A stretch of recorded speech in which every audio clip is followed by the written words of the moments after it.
कबूतरखान्याचा आज निकाल येणार, मुंबई उच्च न्यायालयाच्या निकालाकडे लक्ष। मुख्यमंत्री फडणवीस आज गोव्यात ओबीसी महासंघाची 10वी राष्ट्रीय परिषद। पंतप्रधान मोदींच्या मतदारसंघात पूरस्थिती, गंगा फुगली, घराघरात घुसली, वाराणसीच्या नागरी भागात आलं पुराचं पाणी।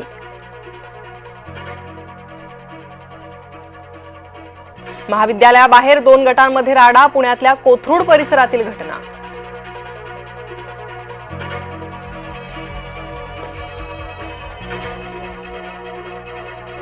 प्रवीण दरेकरांचा ठाकरेंना टोला, स्वतःची मुलं इंग्लिश शाळेत घालणारे आम्हाला शहाणपण शिकवतात।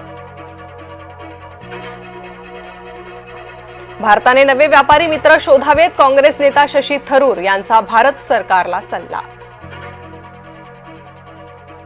आगाऊ ट्रम्पचा भारतावर दबाव टाकण्याचा प्रयत्न, भारतीय मालाची अमेरिकेत आयात अवघड। अजनी पुणे वंदे भारत आजपासून विदर्भ आणि पश्चिम महाराष्ट्रादरम्यान नवी रेल्वे सेवा।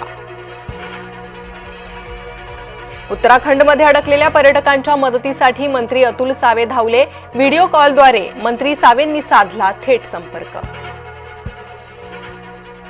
मोदी शहा यांच्या भेटीनंतर शिंदेंची चिडचिड, प्रवक्त्यांना शिंदेंचे आदेश, प्रत्येकाला उत्तर देत बसू नका।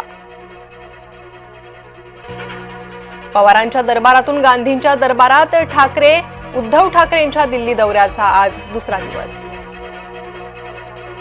अचानक आलेल्या पावसामुळे मुंबईकरांची तारांबळ, गुरुवारी सकाळी मुंबईसह उपनगरात पाऊस।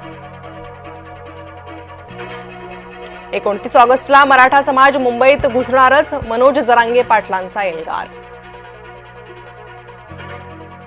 महादेवी परत देण्यासाठी वनतारा सकारात्मक, कोल्हापूरकरांच्या लढ्याला यश येण्याची शक्यता। पंतप्रधान मोदी चीन दौऱ्यावर जाणार, भारत चीन लष्करी संघर्षानंतर मोदींचा पहिला चीन दौरा, गलवान संघर्षानंतर पंतप्रधान मोदी पहिल्यांदाच चीनला भेट देणार।